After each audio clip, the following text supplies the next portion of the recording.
Okay, so the point here is that this idea of replacing the coal firing with resistance heater firing, the idea is that that would produce a net amount of work and reject a net amount of heat, but the first law says that can't be done because you're generating energy from nothing. Okay? So that wouldn't work. That's a perpetual motion machine of the first kind. It's the first kind because it breaks the first law of thermal. Perpetual motion machines of the second kind do not necessarily break the first law, but they break the second law. So here we've got the idea of let's just remove the condenser so we don't have that waste heat. That should make our system more efficient. So we're going to take in thermal energy and produce work. Well, the Kelvin-Planck statements of the second law says you can't do that. You're breaking the second law of thermo. The first law would have no problem with it, but the second law would not allow it. If you look up free energy devices on YouTube, you'll find all kinds of different ideas. In fact, one of the projects I've had in the past is for students to try and build a perpetual motion machine and classify it as either the first or second kind or both. Usually these videos you'll find online are associated with conspiracy theories. Some of the devices, I found a book once, I wish I had written down a reference to it, but it was a really interesting book because it had a collection of really novel, interesting, unique perpetual motion machines. It was really very difficult to show why these things would not work. And so they make great devices for study sometimes. Some of the run-of-the-mill devices are not all that interesting. The overbalanced wheel is not really all that difficult to disprove.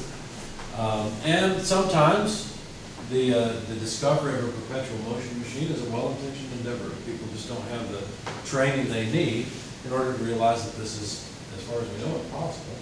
But sometimes they're a little more deviant than that. They're a money scam frequently.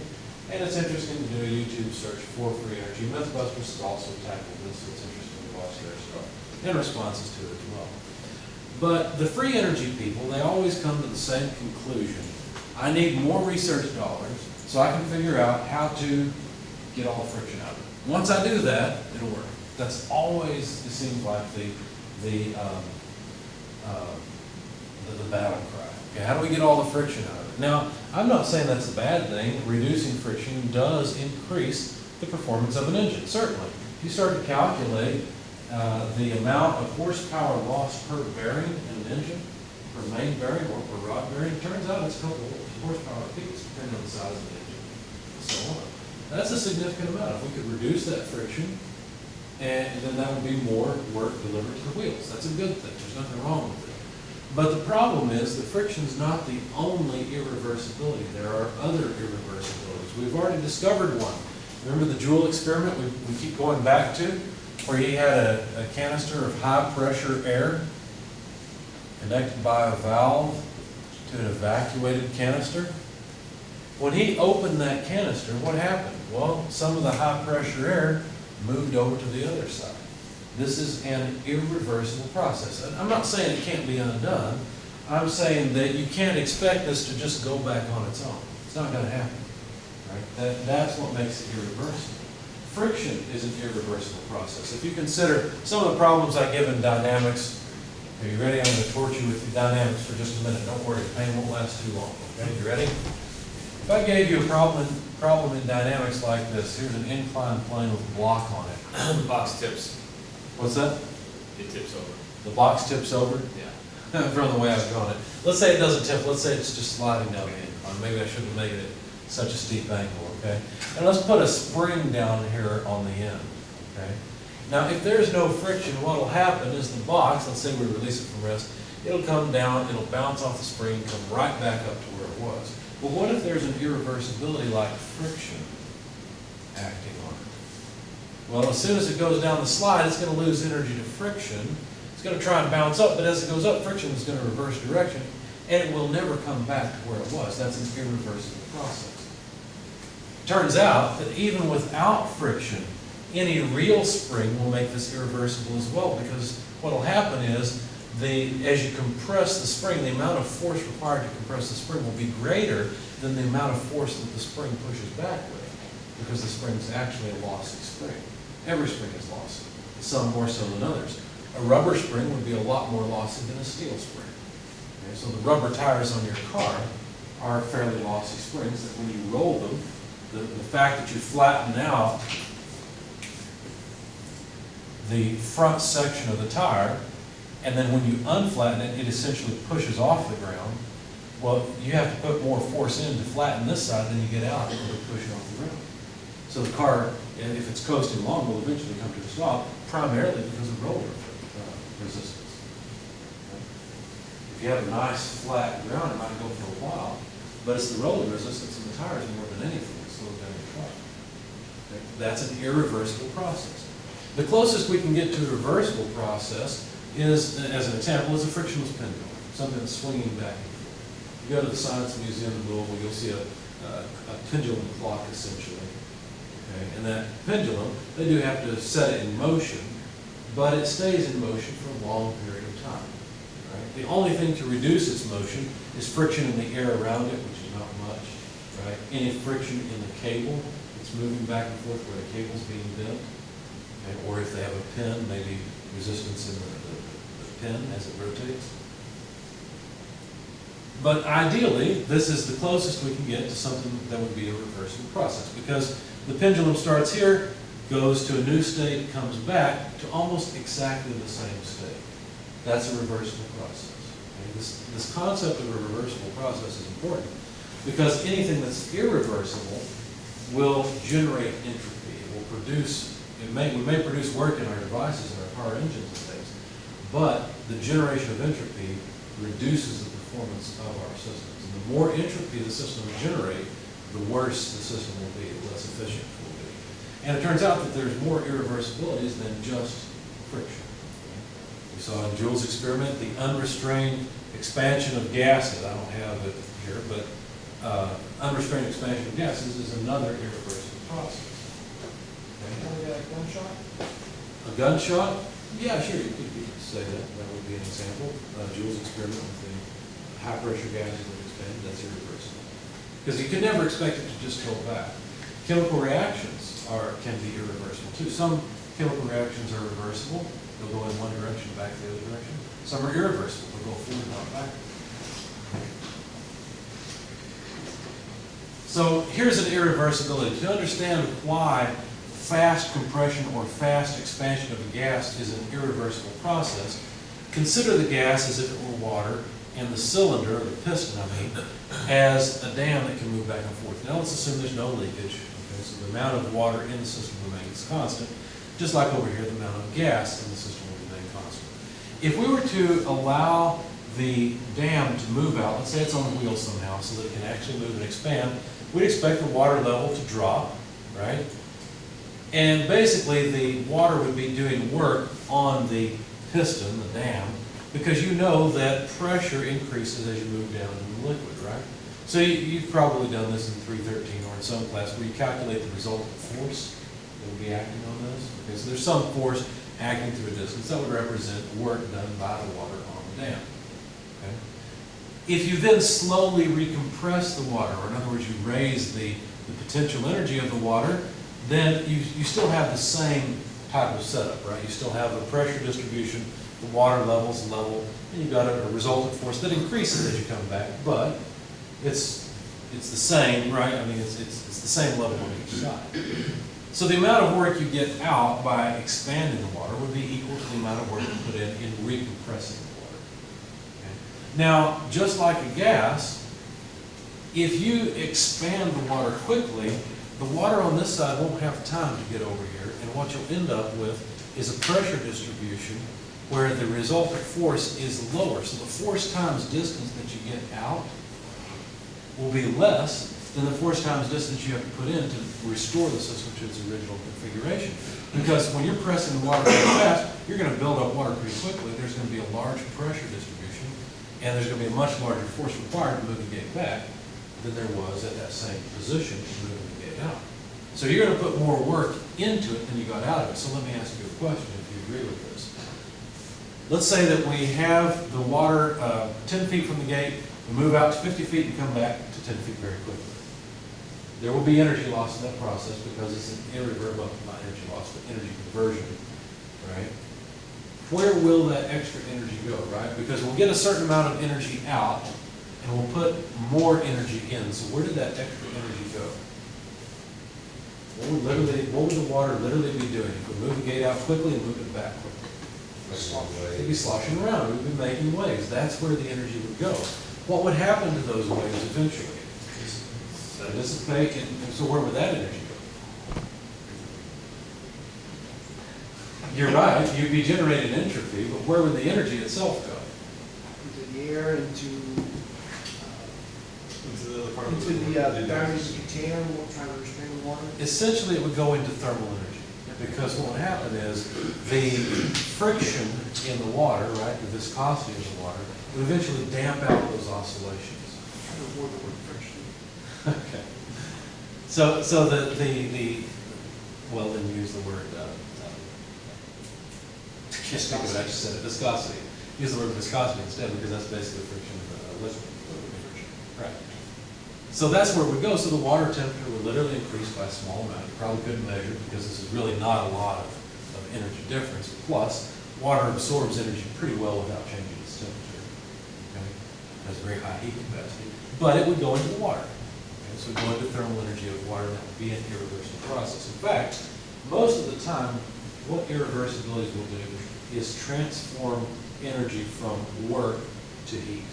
That's most of the time how that goes, especially in mechanical systems. But there are other irreversibilities. Would you ever expect to take two gases and mix them together and produce a mixed gas? Certainly. Would you ever expect to take a mixed gas and have a Y in the pipe that then produces the two gases separated? Of course not. Why? Because this is an irreversible process. Anytime you see a process, but you can't just turn it around and do the opposite, that's an irreversible process.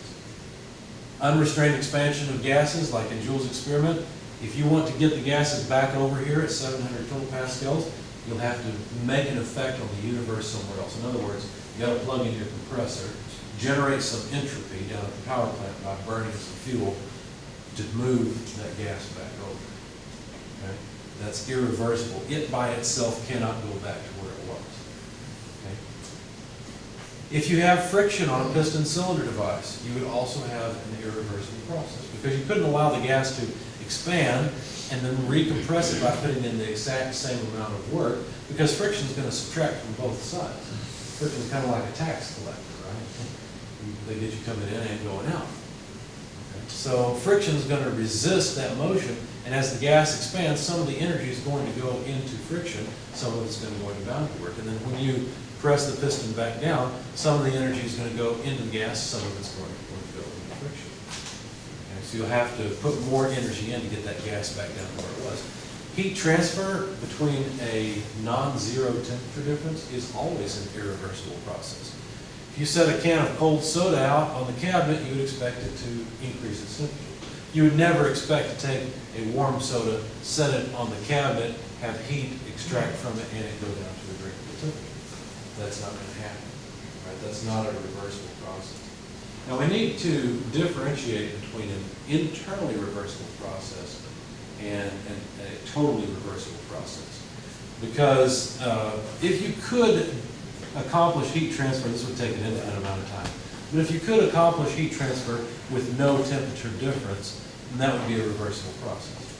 But this system where we have a saturated mixture, say it's just water, right? So liquid water and vapor water at 20 degrees Celsius, this would be internally reversible because what you could do is add heat to it. Some of the liquid would boil off into vapor phase, okay? But the temperature would stay at 20 degrees. And then what could you do? Well, you could extract heat from it, right? So you could add thermal energy from a thermal energy reservoir at 30 degrees, okay? And the internal system here would be reversible because you could then put another heat reservoir at 10 degrees, compress the gases, and move the heat back out. As far as this system is concerned, it was reversible. But as far as the universe is concerned, this is still not reversible. Okay? So we're going to end up with our first reversible cycle. This will be the Carnot cycle. The Carnot cycle is very interesting and worth studying because ideally, it would be the best we could ever do. Okay? This Carnot cycle would take an infinite amount of time to run. I know you guys hate those sorts of things, but the reason we're studying this is because we want to see what factors affect real interest. And when we figure that out, by figuring out what factors affect this ideal engine. Okay? Putting the drinking bird into the ocean? Yeah, exactly, the drinking bird in the ocean. You guys know what the drinking bird is? So how does the drinking bird work? Evaporation. Okay, I think it's actually heat engine, but I'm not sure. Can you elaborate a little bit on this? The drinking bird, sure. It's a device that used to be common back in the 70s, I think, when I was a kid. I think the fluid, working fluid may have been alcohol, I don't know. I never analyzed it, but it looks like it. Basically, what you do, is you set the bird up, once you get it started, it will go back and forth for a long time. Never stops? It does eventually stop, but it's long, but it's long. So, Does it do anything special? yeah, YouTube. That's all It it just, it moves, that's all it That's does. all it does. It's like sitting right down So there. people bought that to like just, To sit in their window. I mean, today, what do? They buy those little dancing flowers with the solar panel, right? So that's Why? just for like pushing some people. We're engineers, if they'll buy it, we'll make it and sell it, right? Whatever. I'll have to look into this, because I remember seeing this when I was a kid, and there was a babysitter that had one of these, and I was always looking at it going, how does that work? That's cool. But I really still today don't know exactly how it works. I'll have to look at it and figure it out. I don't know if it's evaporation, or if it's a heat engine, or what it is exactly. Now, that's actually a pretty quick cycle, because the bird goes down and back up to where it was initially fairly quickly. This is a cycle that would take forever to accomplish it. So what we're going to do is take a piston cylinder device, and we're going to put an energy source at TH in contact with the gases. See, there's no insulation here, but there's insulation everywhere else. And then we're going to allow the piston to expand, doing boundary work, but make sure that we don't allow it to expand quickly. That way the temperature of the gases remain at TH the entire time. Okay? This is a process that would take forever to accomplish, but in theory, we could do it. Okay? So this is the process from state 1 to state 2. If we make a PV diagram where we're monitoring the volume of the system, and the volume from state 1 to state 2 would be at a higher volume than state 1. And if the temperature remaining constant, if you look at the ideal gas law, we consider the working fluid to be something like air. If you look at the ideal gas law, PV equals RT. And so since the temperature is remaining constant, if the volume goes down, let's see, wait a second, let's make sure I get this right. PV equals RT, we'll make this a specific volume. Okay. So as the volume, since the temperature remains constant, as the volume goes up, the pressure will have to go down. And that's exactly what we see. Volume goes up, pressure goes down. So that'll be our process from state 1 to state 2. We're going to chain 4 processes together so that we end up back where we started, and that will be our cycle. The next step will be a reversible. Notice all these processes will be reversible. There will be a reversible adiabatic expansion. So we're going to put insulation on the top of the cylinder, remove the thermal source, and allow the piston to expand some more, doing more boundary work, such that the temperature in the cylinder, in our system, goes from TH to TL, the low temperature reservoir temperature. And that will be from here to here. Okay, so this is reversible because we could make this do just the opposite. We could put the boundary work in and go from TL to TH. So it's reversible. It's adiabatic because there's no heat transfer. Okay, so that's reversible adiabatic expansion. Then we're going to perform a process from state 3 to state 4, which is reversible constant temperature compression. So we're going to take the piston, start compressing the gases, but we're going to have a low temperature energy sink here, another thermal reservoir at a lower temperature, TL, and we're just going to make sure that the temperature of the gas remains constant, TL. And that will take us from state 3 to state 4. So as the volume goes down with the temperature constant, the pressure will have to go up. And then finally, to return the piston to its original position, what we're going to do is put insulation on the top and move the piston up, reducing volume further, increasing pressure and increasing temperature, so that we hit state 1, which is exactly where we begin. Why would we be interested in this? Because this is the best heat engine we could ever hope to accomplish. Now, we may know we could never get there, but at least this gives us the maximum. Okay? And we may be able to discover some properties of this and teach us something important about real engines. Since all four of these processes are reversible, then this would be the best we could ever accomplish. Because remember, reversible means that there's no friction with the free energy people on that, but also no other irreversibility, no fast expansion or compression of gases or anything else. What we can learn from this Carnot engine are the two Cardinal principles. The first one is that the efficiency of an irreversible heat engine is always less than the efficiency of a reversible one when they are operating between the same two reservoirs. So if you have a real heat engine, it will always have less efficiency than a reversible heat engine. We're going to prove that one in just a second. Okay? The second Cardinal principle is that the efficiencies of any reversible heat engine, because there are others that you could theoretically make, the efficiencies of any reversible heat engines would be exactly the same. Okay? Once again, operating between the same two reservoirs. So now let's go through the proof that shows the first Cardinal principle. Remember, the first Cardinal principle is basically that reversible heat engines are the best we can ever do. Okay, that's the first Cardinal principle. So let's prove it. Let's say that we have an irreversible heat engine. We've got some inventor that brings along an irreversible, a real heat engine, and this inventor claims that it can do better than a reversible heat engine. So let's take him at his word. Okay? Let's say that's true.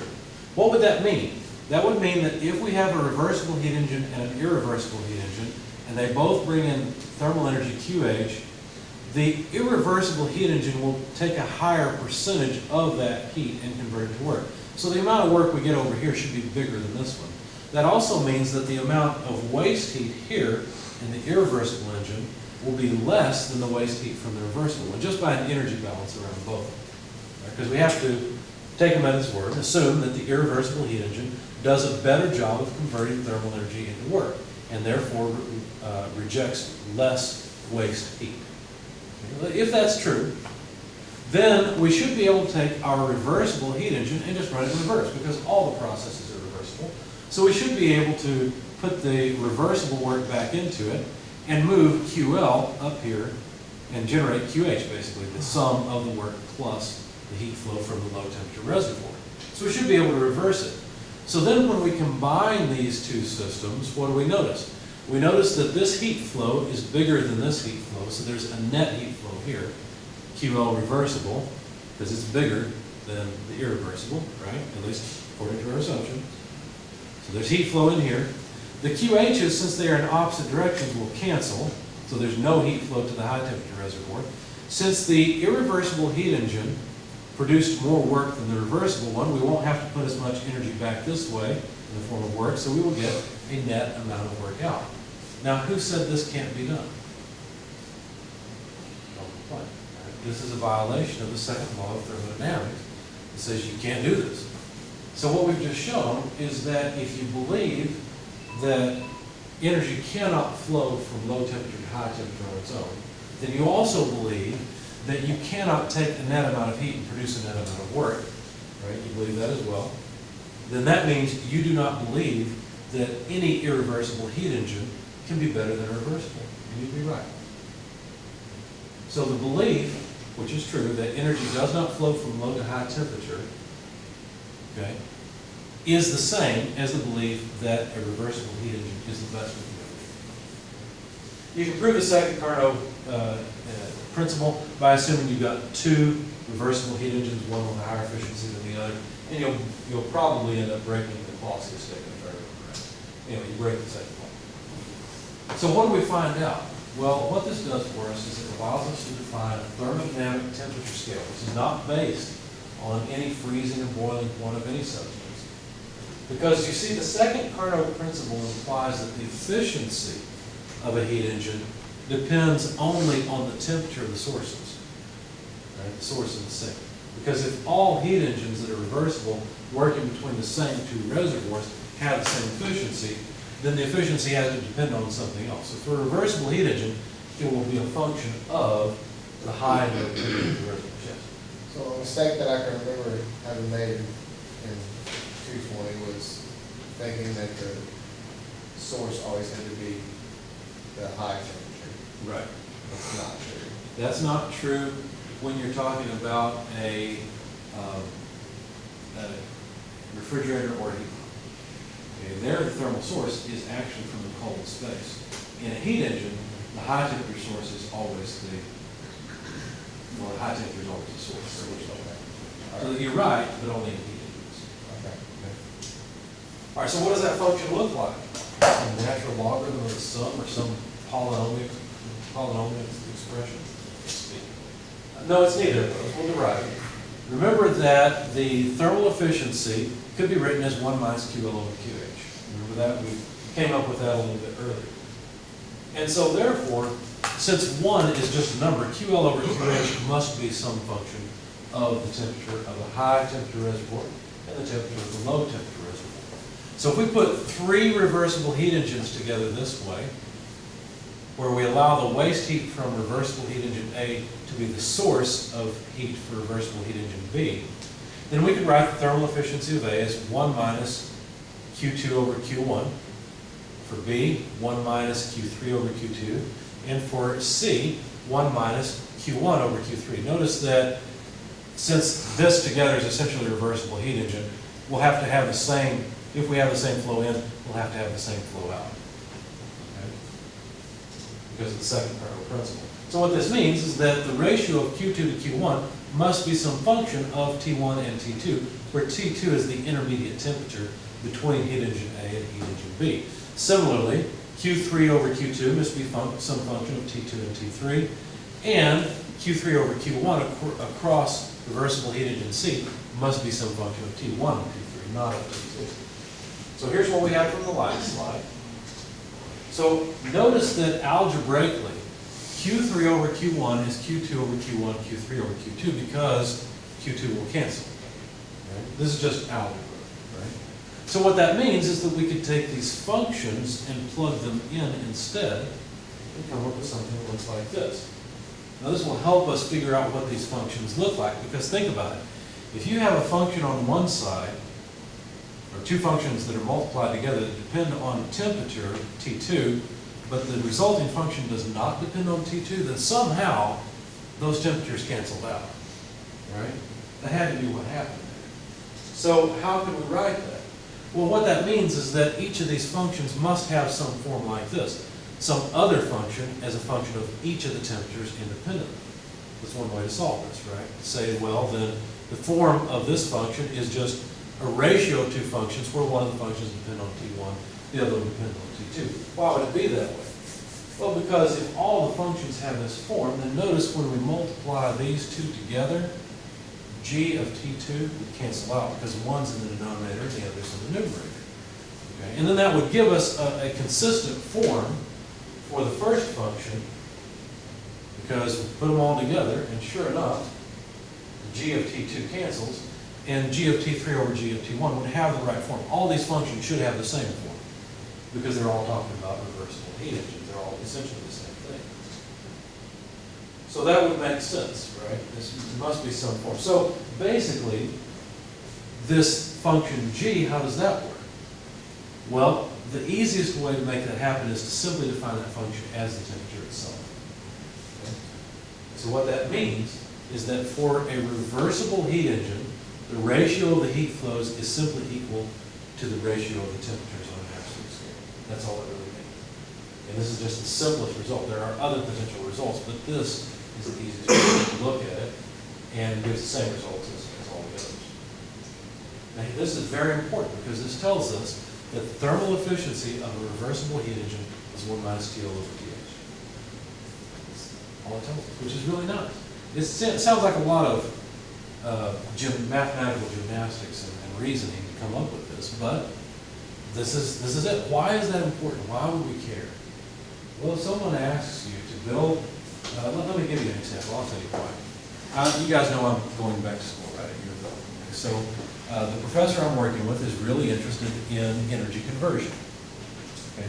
So he had 3 basic areas of research that he's interested in. Now, when you study for a PhD, normally what you'll do is you find someone, a professor who's interested in what you're interested in, and then you'll go and you'll work with them because your interests match and you can learn a lot from them that way. Okay? So anyway, so he mentioned one of the projects that he's interested in. You guys are familiar with thermocouples, I assume? When you take 2 dissimilar metals, you put them together, you usually weld them together, you can just twist them together if you want. And what it'll do is it'll actually produce, if you take this and put it in a flame, for example, it'll actually produce a small millivolt potential across those two wires. Okay, so here's the idea. What if we could take a bunch of thermocouples, stick them all in a flame, and generate some power? Okay, could we do that? Is there a way to do it? Or better yet, and what you'll find if you consider that is that because of these laws of thermodynamics, you will also have to have another junction where you're rejecting waste heat. Okay, so this is just a heat engine is all it really is. But here's the question. In the oceans, for example, there may be a fairly low temperature as you go down in the ocean. So you can run a wire to the bottom of the ocean, and you can have a fairly high temperature in the atmosphere above you. Okay? I mean, you need enough wire to run between them. And there you have a thermal source and a thermal sink. So what about if you put thermocouples in each of these and set it up properly so that you can generate some electricity and so on, right? Well, the problem with this is an area of research he's interested in. I have no interest in this. The reason I have no interest in this is because I know that TL, although it's higher than TH, although it's higher than TLO, is going to be, at best, let's say, 120 degrees Fahrenheit. Okay? The low temperature is going to be, at best, something like, I mean, for it to be practical, it wouldn't be 20 degrees, right, because it's frozen. As you go down and the pressure increases, the freezing point changes. But let's say we're not going to go that low. Let's just say we go low enough where it can actually be 30 degrees and still not ice. Okay? This is the best that, you know, I would expect to be reasonable. So what's the maximum efficiency of an engine using this? Well, let's find out. The thermal efficiency, even if it was reversible, the best I could ever hope for is 1 minus TL over TH. But these have to be absolute temperatures. They cannot be relative temperatures or we would end up with different things. So 1 minus, let's see, TL is 30. We have to add 460 to that to get it into Rankine. 120 plus 460. Plug that in your calculators. What's the best efficiency we could ever hope for? 2%. 10%. 15. 15%. Now that's a reversible heat engine. A real heat engine is not even going to be close to that. People have accomplished about 1% efficiency with most of these things. And in the laboratory where they've got a soldering iron on one side and an ice bath on the other. I'm not interested in that. Okay? It doesn't interest me. And the reason is because this tells me that while that might be interesting if you have a whole lot of thermal energy available, it's really not practical. Okay? Now they're not interested in it because they think they're really going to make heat engines. They're interested in it because they think they'll discover other things that will be useful elsewhere. Okay? But that's not my interest. But this is a very important, very useful result. Please note, once again, I'm going to try to drive this home. You have to use absolute units on TL and TH. Okay? I should have saved the Vsauce video for now because I know this is really dry and boring. Let's see if we can get through it so that we can use it next time we get together. Okay? So a heat engine's maximum efficiency, if you have 1,000 Kelvin as one source and 300 Kelvin as a sink, which 300 Kelvin, by the way, is a very common sink because the most common sink we use is the atmosphere. Okay? You have that, then a reversible heat engine, plug in the numbers, you'll find the maximum efficiency is 70%. Irreversible heat engines will have a lower efficiency than that. It's impossible to do any better than 70%. So what you find, if you vary the temperature of a high temperature reservoir, hold the low temperature reservoir at 303 Kelvin, which is even closer to atmospheric temperature on average, what you'll find is that at 925 Kelvin, you can get a 67% efficiency. If you go all the way down to 350 Kelvin, you can only expect 13.4% efficiency as the maximum for reversible heating. So this gives us the idea that the quality of thermal energy decreases as the temperature of that thermal energy decreases. In other words, thermal energy at a very high temperature is more valuable than thermal energy at a low temperature. Remember when we were considering using solar energy to drive our air conditioners? What did we do? We tried to concentrate. Why? So we could get a higher temperature source. Why? Because it's more useful. And this is why. It's not so much that it has more energy, it's that that energy is at a higher quality. We didn't take the lens and generate any energy. It was concentrated. Does that make sense? So its temperature's higher, but there's no more energy there than there was before. There's only so much solar radiation on that area. Okay, so Carnot refrigerators and heat pumps, could we consider a Carnot, how do I have heat engine? I mean heat pump here, that's a mistake. Carnot heat pumps or refrigerators. Could we take the Carnot heat engine cycle and reverse it to make it a heat pump or refrigerator? Sure, because it's a reversible thing, right? So we could put energy into it in the form of work and pump thermal energy from a low temperature to a high temperature. So in that case, our equations for the coefficient of performance of a refrigerator and heat pump could be modified a bit because the ratio of the heat flows would still be the ratio of the temperatures across it. So we could plug that in instead. And find that the best coefficient of performance we could ever hope for a refrigerator would depend on the temperatures that refrigerator is working across. Same thing with the heat pump. Now you guys know that heat pumps don't work once you get down to a fairly low temperature, right? They're not worth using. I mean, they still function, but they're not worth using. Why? It has to do with this ratio. Notice that the coefficient of performance from the heat pump, as you get down to lower and lower temperatures, I mean, you want to keep your house at 75 degrees, right? Or so during the wintertime. As the low temperature outside gets lower and lower, what happens? Well, this term gets lower and lower, which means 1 minus the term gets lower and lower. So the denominator, what happens to the denominator? It gets bigger, right?